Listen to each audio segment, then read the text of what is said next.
This episode is brought to you by Nespresso Virtuo Coffee Machines. Ready to enjoy the bold flavors of barista-quality Nespresso iced coffee at home? Simply fill a glass with ice and press the brew button on your Virtuo Pop machine to enjoy rich double espressos roasted to stand up even when chilled. Refreshingly bold iced coffee. Refreshingly easy to make at home. Visit Nespresso.com to shop now. Hey, this is Bill Simmons from the Bill Simmons Podcast, here to help you make the most of your summer with Michelob Ultra, a superior light beer worth playing for. Play for it with the guys when you're competing to see who can sink more birdies on the golf course, because winning tastes even better with Ultra on the line. Play for Ultra. Fill your fridge with Michelob Ultra this summer. Enjoy responsibly. Copyright 2025 Anheuser-Busch Michelob Ultra Light Beer, St. Louis, Missouri. So I don't know if you guys have heard this, but there are some people who are tax counsel. They're telling their clients that if you make a payment in connection with a ransomware attack, to basically get your systems released, get your files decrypted, that it might be deductible. No. Yeah, apparently the IRS, so they say, is considering it. What do you guys think about that? I know. I think it's terrible. I can't even think. The only thing I can think of that is maybe on that level of dumb is like, I don't know, making like a chicken nugget smoothie. It's stupid. Travis? Ew. Yeah. Well, ransomware has become so widespread at this point that it's almost going legitimate. There are companies that work for that do cybersecurity and ransomware remediation that they will actually pay the ransom on your behalf. So they're sort of functioning as the bagman for you, and they do the negotiation with the bad actors. Yeah, but Travis, I'm not going. They're not making ransomware legitimate. They're legitimizing ransomware, maybe, and they're finding there's a business sector rising up around the prevalent, the ubiquity of these ransomware attacks. But Adam, I can't think of any. I mean, that's like feeding the raccoons around your house. It's just dumb. Well, the other thing, too, is that insurance companies, have reimbursed companies also when they've made ransomware payments, depending upon what policy people have, although there are a number of insurance companies that are starting to pull away from that. Well, cheers testimony to the fact that ransomware is everywhere. No, ransomware, as you said, it is ubiquitous. It is terrifying. It could be an extinction level event for certain organizations. And there are enormous amount of dollars spent by companies to recover from ransomware. But I also believe that the government should consider giving tax credits to organizations that do what they need to do to protect themselves against breaches and ransomware attacks. I mean, 100%. I think that's an awesome idea. I think that's where, part of government focus should be, because we're all in this together. Yeah, but I also think, Adam, your idea is so good because there's the one side you're saying, well, we should get a tax credit for having gotten hit. And the other side, you're saying we should get a tax credit for making ourselves harder to hit. There's a very big difference. And I think the concept of getting a tax credit for making yourself harder to hit is important because the ramifications of being hit can be devastating. 100%.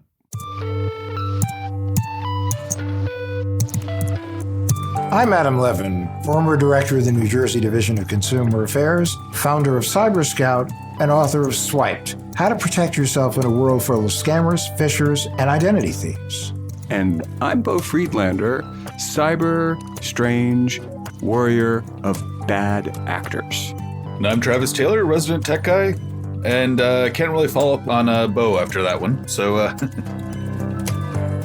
So today we have Dan Beeler on our show, and he's the CIO of Boyne Resorts. And he has a really intriguing story for us. And it's a situation that has really been the bane of the existence of so many businesses and government agencies and individuals throughout the world. And so rather than give anything away, let's get to know Dan a little bit better. First of all, Dan, where do you live? I actually just recently moved down to Panama City Beach, Florida. Our company is headquartered out of Boyne Falls, Michigan. So up until about 3 months ago, I lived up in Michigan.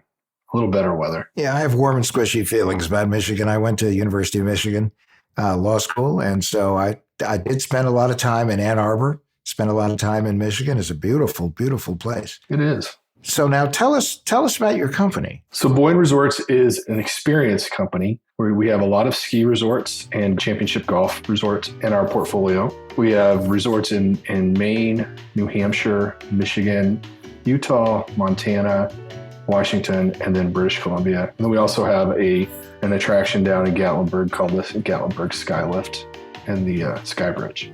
But the company's been around for a very long time.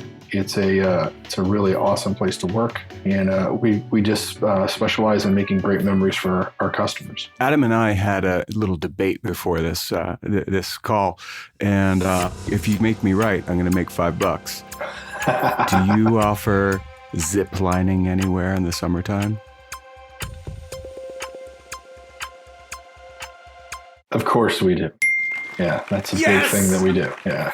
I'm a rich man. We have lots of activities around everything from zip lining to Segway tours to trout fishing to just about anything you can imagine. Our resort's involved in it. Just, we love the outdoors. We like our people to be out in the outdoors. That's fun. The only time I was ever on a Segway, I did a Mr. Bean move and I ended up sort of eating it, but they're fun. I have a 9-year-old, so we're always looking for experiences. So we're going to have to definitely check you guys out. Yeah. They see the people at our resorts and they go through a little training session on the Segways.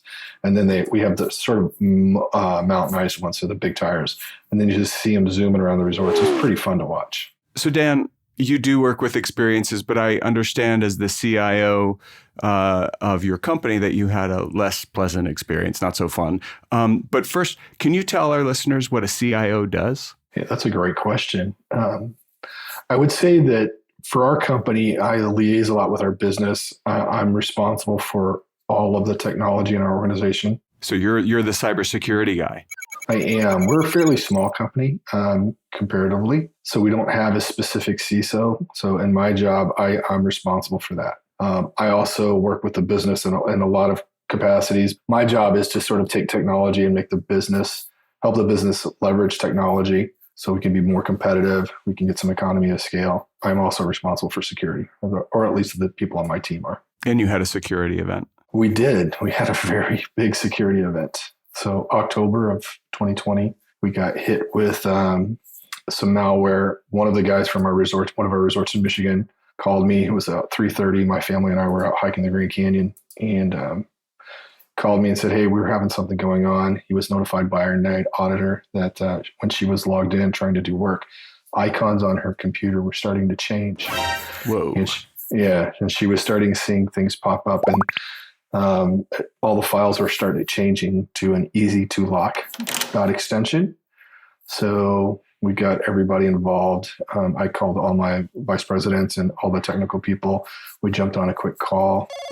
We quickly identified this as malware, as you can imagine.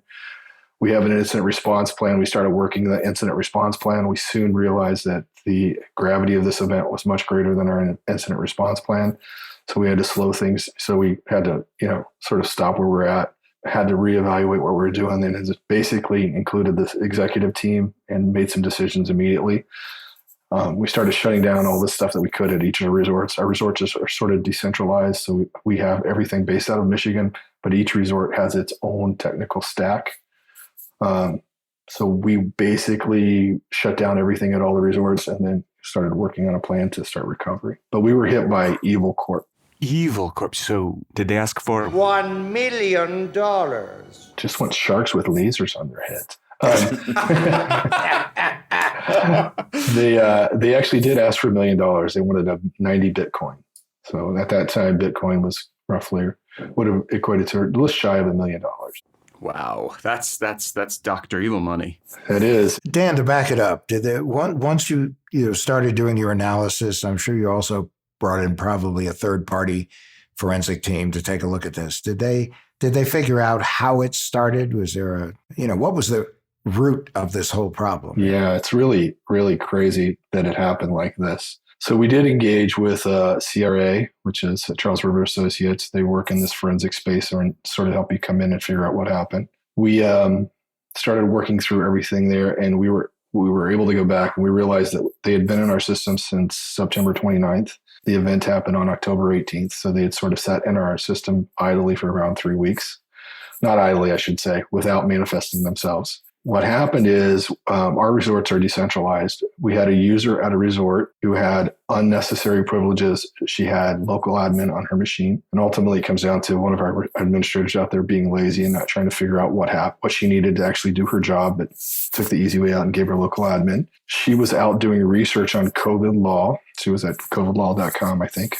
And she clicked a upgrade for Chrome. So she wanted to upgrade the version of Chrome. She clicked on that. Since she had local admin to the machine, it installed a hidden payload, included Mimikatz. And once that was installed, they had access to that machine and they started harvesting credentials. And then they just jumped around our organization. So we had taken some safeguards to we had air gapped our backups, but they used some pretty interesting techniques to get that data. I can go into detail if you want, but they were just willing to wait. So, and they waited for roughly 3 weeks until they got access to our backup servers, because this would have if they would have encrypted everything, it would have done them no good. And what do you think they were waiting for? So I think what they were waiting for is another. So that user ended up having to have an admin assist her in some stuff. So when that admin logged back in, they had Mimikatz installed. They were able to grab the credentials from that, and then they were able to navigate over to our air-gapped backup solution. And they weren't able to do anything with the solution that we had in place. What they ended up doing was actually formatting the disk array. So they ran a format on the disk array so we could not get any of that data back, because there's ways to get that data back with your backup solutions. However, in this case, they formatted it. We actually sent the arrays out and we could not recover any of the data. They didn't do a basic format. They did sort of like an industrial grade format of those disks. USAA knows dynamic duos can save the day, like superheroes and sidekicks, or auto and home insurance. With USAA, you can bundle your auto and home and save up to 10%.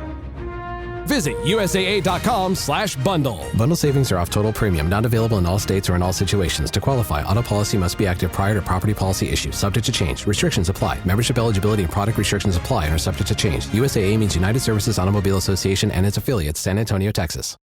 With a major selection of the looks your kiddos love, starting at just $4 in the Walmart app, a new school year means a stylish new them. Who knew? Find skater skirts and Crocs that say, I'm casual but cool. Sparkly sneakers that say, it's my classroom, you're just learning in it. And preppy polos that say, I'm the teacher's pet, even if they're mommy's menace at home. Find their favorite styles starting at just $4 in the app. The Walmart you thought you knew is now new. Hey there, campers. Look, if you have a story about being a victim of a hack, we'd love to hear about it. Give us a call at 623-252-1828. That's 623-252-1828, or email stories@whatthehackpod.com. Does Travis have any questions?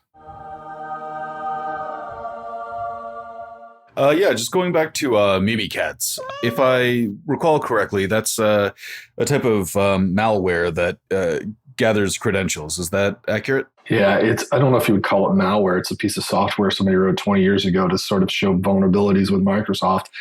And it's been used like in hacking toolkits for the last, whatever. I actually, of course, when it would happen to us, it's not something I usually go play with, but when it happened to us, I went out and did a little bit of research, and there's a whole market out there for it. And they have different versions depending on which versions of Windows you're running. And these guys were pretty astute, and they were able to get it installed. Once they had it installed, they started crawling our network, created a bunch of fake accounts, and they did the stuff that all these guys do. So. Yeah, so it's a pen testing tool, but it's one that if you want to use it for criminal ends, I guess, it'll be pretty effective. And it was complicated too, or exacerbated, I should say, because we didn't have some of the general tools that you might have in some of these other places. I came from a background working for some very large companies. When we had some of these, like we had an EDR and some tools on the outside, we didn't have those here.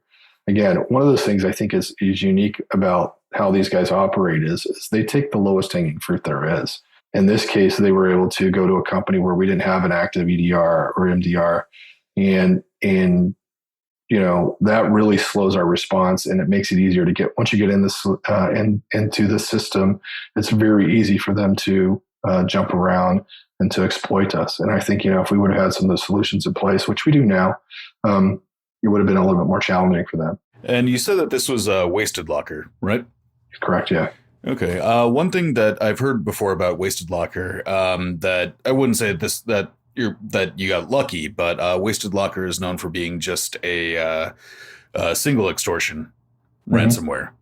So did you ever have any kind of follow-up, threatening to sell your data or anything, or is that? That escalated a little bit as it went on, but we never, our research was the same, in that these guys were basically just an encryption. They come in and do what they do, and they don't take any data exfiltration. We did have a SIEM, and we didn't see any data exfiltration.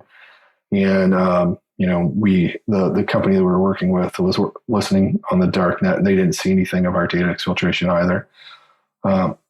In that regard, it was good. The bad thing about these guys is, I think we did consider paying the ransom. We have cyber insurance as one of those things we talked about, but these guys run the OFAC, the Office of Foreign Exchange, or Foreign Assets and Control. Basically, these guys are sort of state sponsored, and if you do business with them, we would have gotten sanctioned by the government. So it was no longer an option. It's a crazy story too, because we originally thought this was a BitPaymer malware attack, and we thought, okay, cool, we can, not that we would want to, but we can recover quickly. We'd actually we engaged with them. We'd given them a couple, we asked for proof that they had the decryptor. We'd done it on a couple pieces of a couple files and proved that it worked. We were within 2 hours of doing the transfer. And one of my guys actually looked at it and said, I'm pretty sure this is not a BitPaymer. This is a different variant. We did some more research, and we engaged with the folks at CRA, and they're just like, yeah, you know what? You're right. It looks like you're right. And ended up being Wasted Locker and Evil Corp. And BitPaymer was also from Evil Corp. It was. Yep. Yeah, I believe it was. Yeah. But I think what happened is these guys matured. I read an article recently that said these guys are actually using tools to sort of cover up that it's them now, and they're actually pretending to be other players in the space because they're on the OFAC, and it's not legal for American companies to pay them. Yeah, it's always good to pin it on the other guy. Yeah, exactly. Especially in this case. But now, so how did it ultimately resolve itself for you? How'd you get the data back? So that's a good question. We didn't really get the data back. We had been in the process of moving a bunch of our stuff to the cloud. We're in the Azure cloud space, and we'd been working on that. We ended up going back to a copy of data that we had in the cloud. And then my amazing team and the amazing folks I work with basically spent the next 5 weeks rebuilding all of that information to get us back and running. The thing that happened is this event happened in mid-October. We really start hitting our stride as a company for skiing, and we start opening back up in late November around Thanksgiving. We get super busy in December, January, February, as you can imagine. Right. This event happened probably at the most opportune time for us. There's never a great time to have your business taken away, but this was sort of one of the better times that could have happened. So we had a 5-week runway to rebuild our ski solutions, to rebuild our payroll solution, to rebuild everything, and we did. Like I said, my team did a great job, and we did have some stuff in the cloud that we could recover. We used some of the tools out there from some of our other partners to sort of roll back and get the encryption out of the environment. And we rebuilt everything from the ground up, all new AD environments. We didn't want to risk having any of that stuff in place. So we took a lot of steps to make sure that we were not going to turn everything back on to having still have the bad guys in our network. Have we heard from them again? We have not. The sort of way this sort of works is, at least in our case, we engaged with a legal company. They helped us. They put us in touch with the folks of the forensics team, and the forensics team at CRA handled most of the work when it came to interacting with the bad guys. We didn't really do that. I mean, we have a conversation. They eventually lowered the request down to 38 Bitcoin. They started at 90, so roughly 40% of what they were asking before. Right. Just because they wanted to get paid. Again, these guys are all about the volume. Travis was right. They're not really extorting you for credit cards. At least at that time they weren't. they were just coming to do, we talked to the FBI, they said they do between 4 to 7 a week, and it's just about numbers for them. But they're nowadays, I think we're seeing more ransomware attacks where it's kind of like a hunter that uses every part of the animal. They're exfiltrating data, they're selling it, they're using it, they're keeping things, they're giving you back data after they've already used it. Are you hearing about that out in the wild? We are, yeah. That's exactly. Even these guys, a lot of guys who used to just do the encrypt and hold your data ransom have migrated into additional facets of that attack scheme. So they're holding your data. They're also selling your credit cards. They have any PII they're selling that. So it's definitely evolving.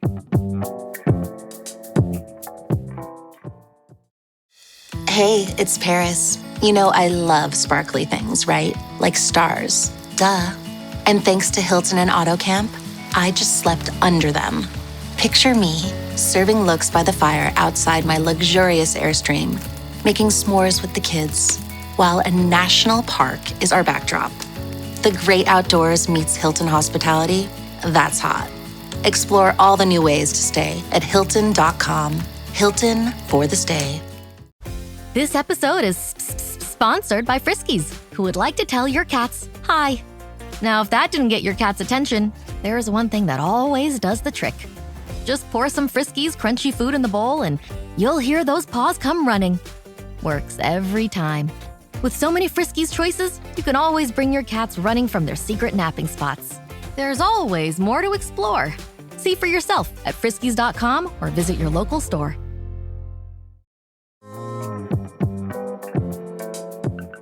No, we've even seen cases where they not only sell the data, but then they go to the people whose data it is when there's consumer data or employee data involved, and they say, "What's it worth to you now for us not to sell your data?"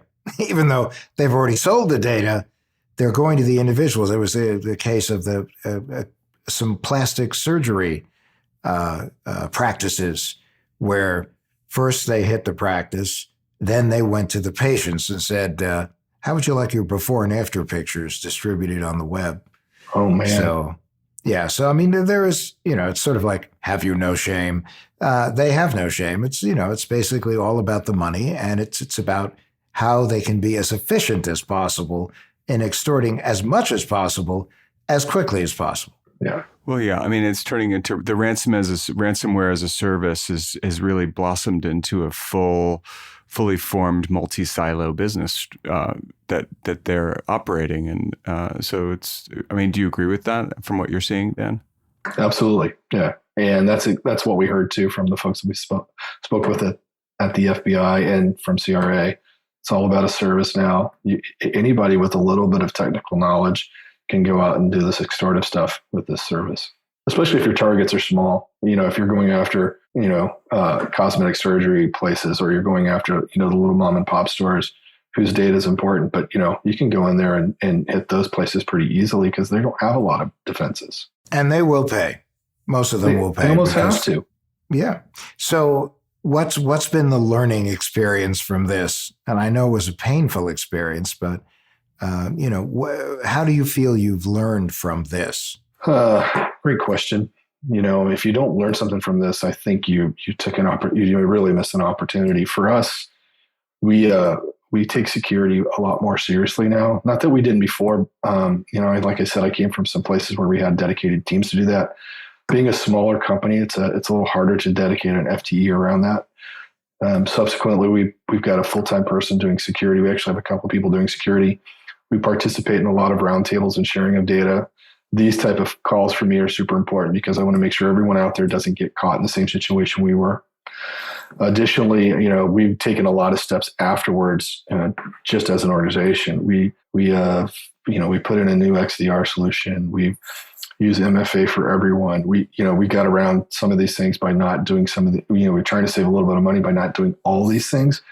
That is out the window. Now everything is anything we can do to sort of decrease the threat surface, and we do, as long as it's not exorbitantly expensive. But everything from data lakes to share data, we have a SOC that helps us identify threats and to address them as quickly as possible.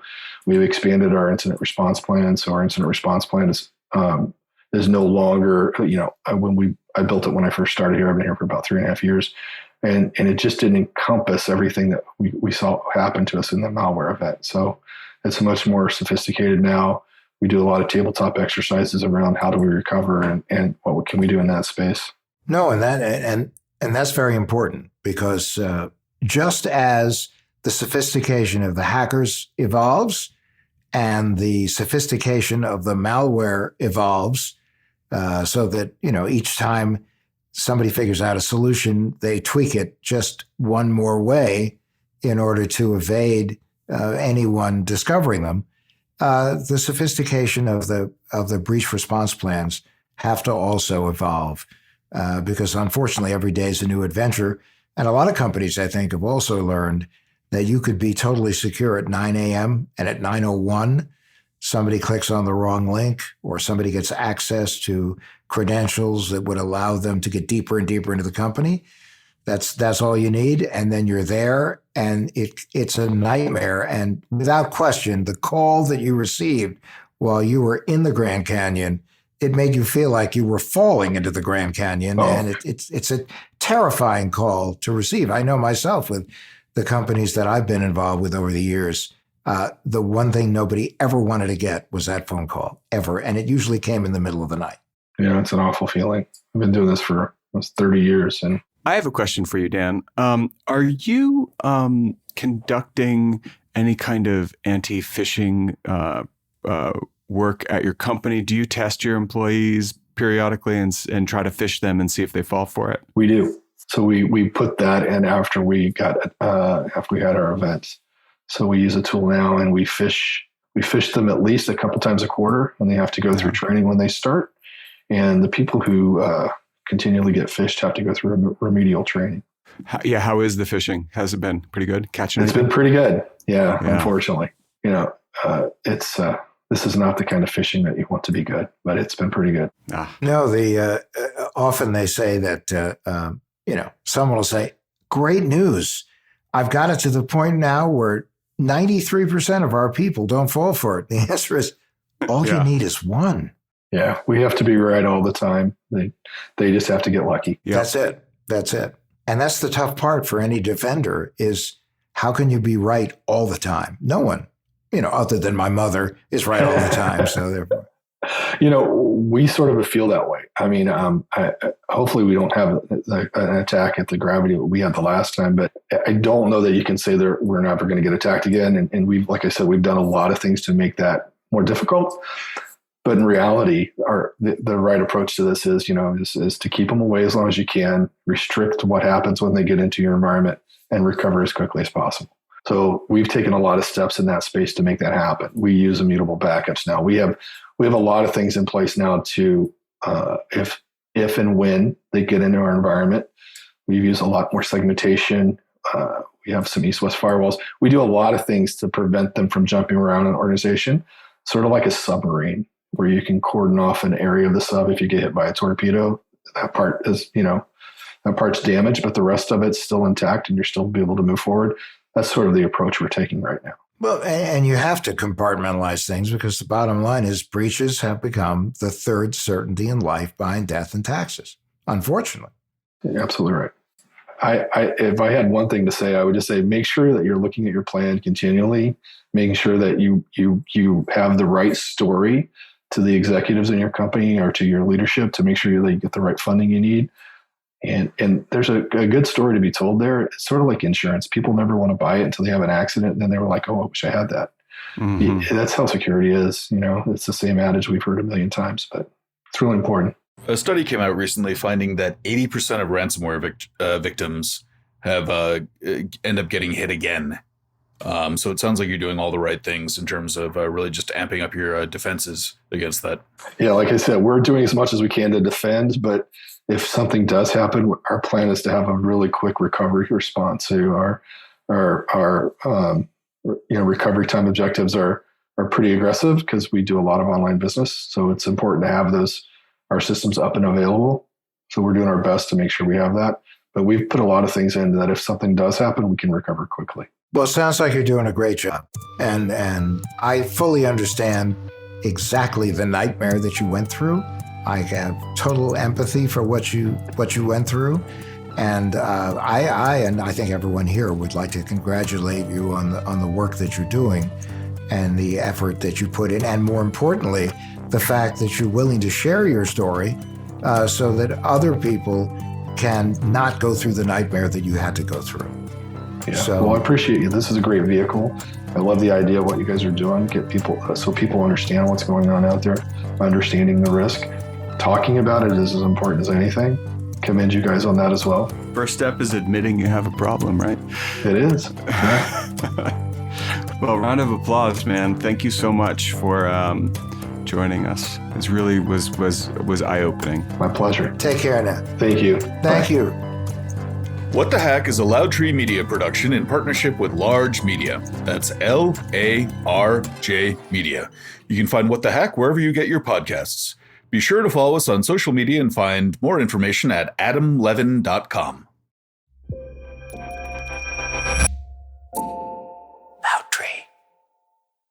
Behind every great meal is a person with a story to tell. Hear them on Culinary Characters Unlocked, the podcast that reveals the lives behind the food. Hosted by me, David Page, Emmy Award-winning journalist and creator of Diners, Drive-Ins, and Dives, as I talk with everyone from culinary legends to mom-and-pop standouts about the creativity, grit, and passion that shape the food we love. Follow Culinary Characters Unlocked on Apple Podcasts, Spotify, or wherever you get your podcasts. Behind every empire are the people history tried to forget. Lost Roman Heroes tells the stories of the remarkable characters who shaped Rome from its mythical beginnings to its final fall. Each episode blends armchair storytelling, sharp historical insight, and a bit of humor to bring these lost figures to life. From generals to scientists, from rebels to empresses, from priests to politicians, these lost Roman heroes have one thing in common. They stood up for civilization when the bad guys threatened, and in doing so, they changed the course of human history. If you're into history that's vivid, surprising, and deeply human, this show's for you.